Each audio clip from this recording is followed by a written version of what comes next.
Good morning children. आप लोगों को क्या है, नाना साहब की पुत्री, इसमें क्या है, अंग्रेजों के विरुद्ध आवाज उठाने वालों के साथ उन अंग्रेजों ने क्या किया है उससे संबंधित पाठ है ये। आप लोगों को क्या है, मातृभूमि को स्वतंत्रता लाने के लिए, उसकी रक्षा के लिए अपने प्राणों को न्योछावर किया है, उसी से संबंधित है।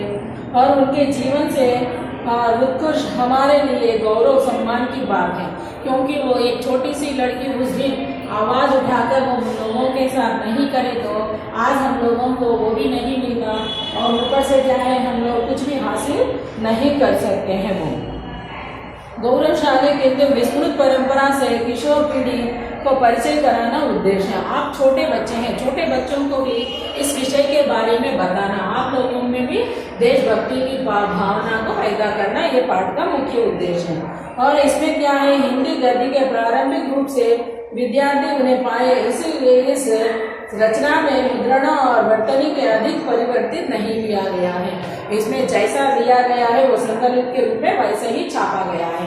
अब ये कब की बात है बोले तो 1857 की बात है। विद्रोही दुद्दू पंत की पुत्री ने क्या है, वो कानपुर में असफल हो गया है वो बगावत करने में, लेकिन वो उसके आगे क्या होता है।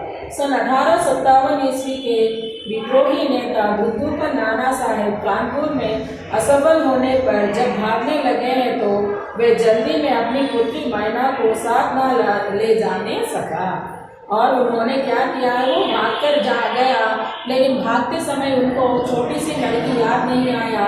वो जल्दबाजी में वहां से किला छोड़कर भागकर निकल पड़े, लेकिन उनकी पुत्री तो वहीं पर रह गई है मैना।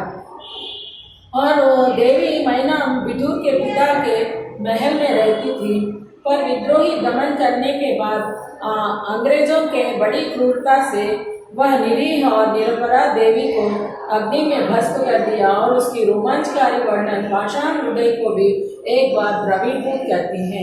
एक छोटी सी लड़की को भी मन में क्या है, वो एक प्रकार की क्या है, दर्द तो हम लोग महसूस करते हैं।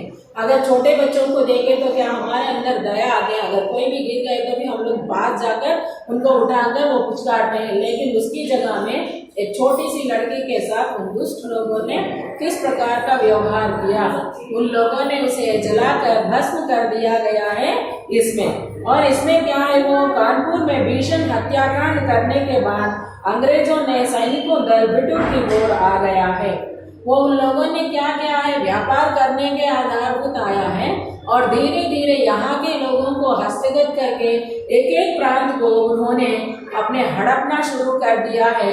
हड़प कर उन लोगों ने क्या करना शुरू की, लोगों को वंचित करके वहाँ की जनता को पीड़ित करने लगी हैं। कुछ रियासतों के लोगों ने उनके विरुद्ध आवाज उठाने की वजह से उनके ऊपर विद्रोही का मोहरा लगाकर उन लोगों को बंदी बनाकर एक एक बार उनको क्या है, वो मृत्यु दंड भी मिला है, एक एक बार उन लोगों को तय खाने में भी बंद कर दिया गया है। और वो उन्होंने बिटूर के नाना साहब का राजमहल लूट लिया गया है। उस जमाने उनमें क्या है, वो रियासतों बड़े बड़े छोटे छोटे राज्यों में है ना, उन लोगों के पास ज्यादा संपत्ति है। इधर आया है एक बात लेकर, और यहाँ आने के बाद विद्रोह करके खुद उन लोगों ने क्या है, वो गलती कर हमारे यहाँ की संपत्ति को धीरे धीरे लूटने लगी है, और यहाँ बिटूर के महल को भी उन लोगों ने पूरा लूट लिया है। और वो पर उसमें बहुत थोड़ी संपत्ति अंग्रेजों के हाथ में लगी है। उस जमाने में क्या करते थे, राजा महाराजाओं जो कुछ भी संपत्ति खजाना बाहर थोड़ा रखते थे, अंदर गुप्त रूप में रहस्य में रखा जाता था। कारण क्या है, जब भी अगर मौका मिले वो उन लोगों बाद में अपने लोगों को खर्चा करने के लिए एक एक बार क्या है, एक राजा दूसरे राज्य पर आक्रमण, ये कमजोर पड़ गए तो दूसरा राजा आक्रमण कर दे, तब वो संपत्ति को लूट कर ना लेके जाने के लिए उन लोगों ने गुप्त रूप में रहस्य में रखते थे। इनके हाथों में क्या है, वो ये कानपुर के लोगों अंग्रेजों के सेना टूट पड़ने पर भी उन लोगों को तो ज्यादा संपत्ति तो ना मिली है, और उसमें बहुत थोड़ी संपत्ति अंग्रेजों के हाथ लगी है। इसके बाद अंग्रेजों ने क्या है, तोपों और गोलों से नाना साहब के महल को भस्म कर देने का निश्चय किया। महल बोले तो उन लोगों लकड़ियों का नहीं है, वो तो बड़े क्या है, वो बड़ा किला है, वो उसको तोड़फोड़ करना भी बहुत मुश्किल होता है। इसी वजह से उन लोगों ने क्या सोचा है, तोपों से उनको तो उड़ा देंगे और वो तब भस्म होता है, बीच टूटे फूटे खंडहर तो जरूर रहता, वैसा सोचे हैं। सैनिकों के दल ने जब वहां तोपों लगाए, उस समय महल के बरामदे में एक अत्यंत सुंदरी बालिका आकर खड़ी हो गई। उन लोगों ने उसको तोपों से उड़ाने के लिए सोचते समय क्या हुई, छोटी सी बालिका दिखने में राजघरानों का है ना, बहुत सुंदर है मैना, और ऊपर क्या है, किले के ऊपर बरामदे में दिखाई, बरंडा बोलते हैं ना आप लोग, वो उसी में दिखाई देने लगी है। और वो उसमें देखकर अंग्रेजों सेनापति बड़ा आश्चर्य हुआ। वहां के लोगों को क्या हुआ है, बड़ा आश्चर्य। कारण क्या है, हम लोगों हमारे सेना ने जाकर वो पूरा खाली कर दिया, पूरा लूट लिया है, वहां के मिलने वाले बड़ी बड़ी संपत्ति को और ज्यादा कीमती चीजों को भी उठाकर लेके गए, लेकिन ये छोटी सी लड़की उन लोगों के हाथ में क्यों नहीं गई है, आश्चर्य की बात। तब वो उन्होंने क्या है, वो सेनापति बड़े आश्चर्य हुआ, क्योंकि महल लूटते समय वह बालिका वहां कहीं पर भी दिखाई न दी। उन लोगों ने वो भवन के अंदर, किले के अंदर प्रवेश करने के बाद हर एक कमरे में जाते, वहां की चीजों को उठाकर लेके जाते ना, तब ये लड़की कहाँ है, इन लोगों के हाथ में क्यों नहीं गई। आश्चर्य की बात क्या है, वो सेनापति के लिए वो लड़की उनके हाथों में क्यों नहीं गई है। और वो उन्होंने बालिका ने बरामदे में खड़े होकर अंग्रेज सेनापति के गोले बरसाने के मना लिया है, और उनका करुणापूर्ण मुखा और अल्पावयस्क देखकर सेनापति को भी उस पर कुछ दया आई है। सेनापति ने उसको पूछा, क्या चाहती है, और वो लड़की ने क्या हाथ ऊपर उठाकर, नहीं तोड़ना, ये महल को छोड़ दो, क्योंकि उनके बचपन के यादें पूरा उसमें है, छोटी सी बालिका उसके अंदर है। लेकिन वो बरामदे में होने वाले उस लड़की से देखकर वो प्रसन्न हो गया, लेकिन क्या है, वो छोटी सी लड़की को देखो तो हर एक के मन में राक्षस को भी दया आते हैं, लेकिन ये दुष्ट अंग्रेजों ने उसके साथ क्या व्यवहार किया।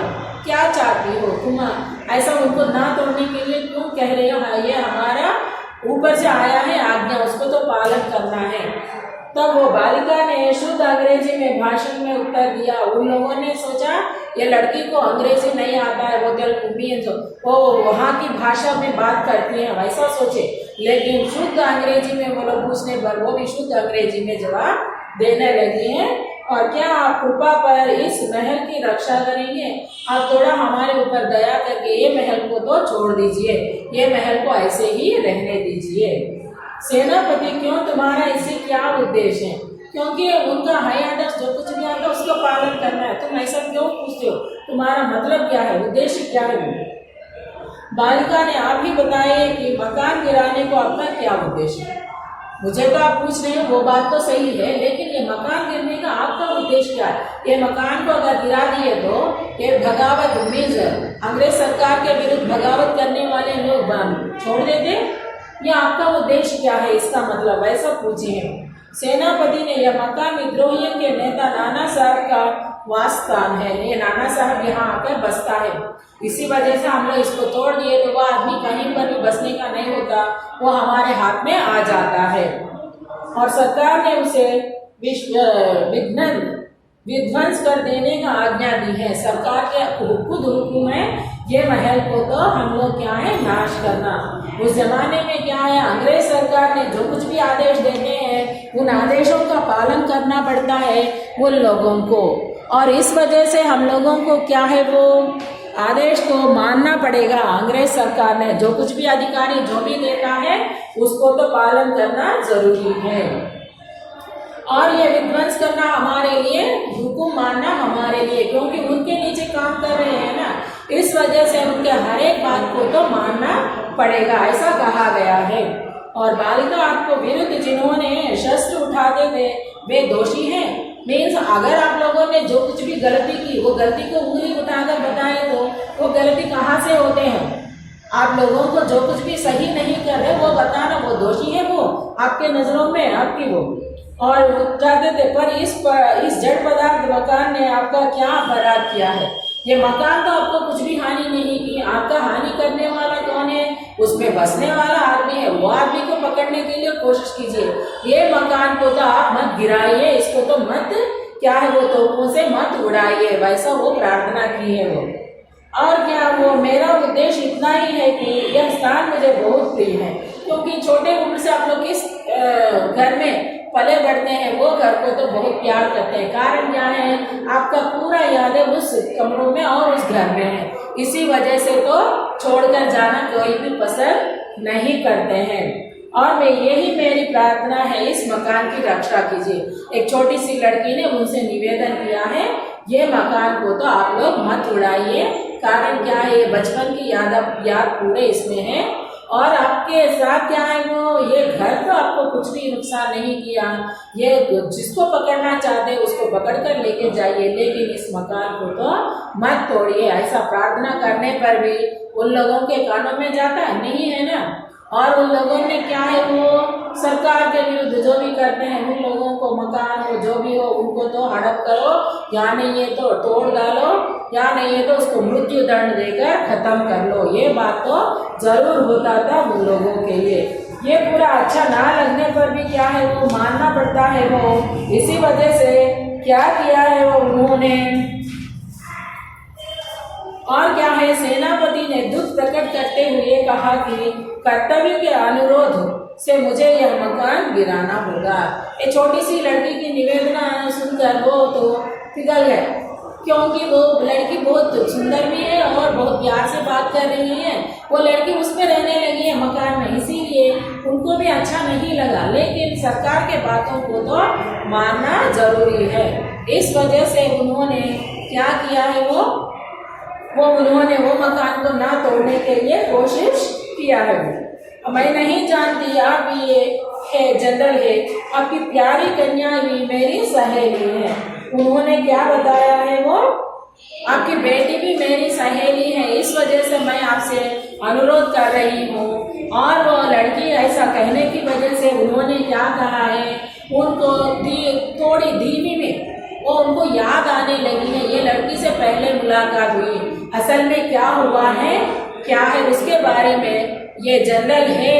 और ये नाना साहब की पुत्री मैना और वो उनकी पुत्री से कब वो मित्रता बढ़ी है उसके बारे में अगली कक्षा में बताती बच्चों। तब तक क्या है, पाठ पूरा ध्यान से पढ़िए। धन्यवाद।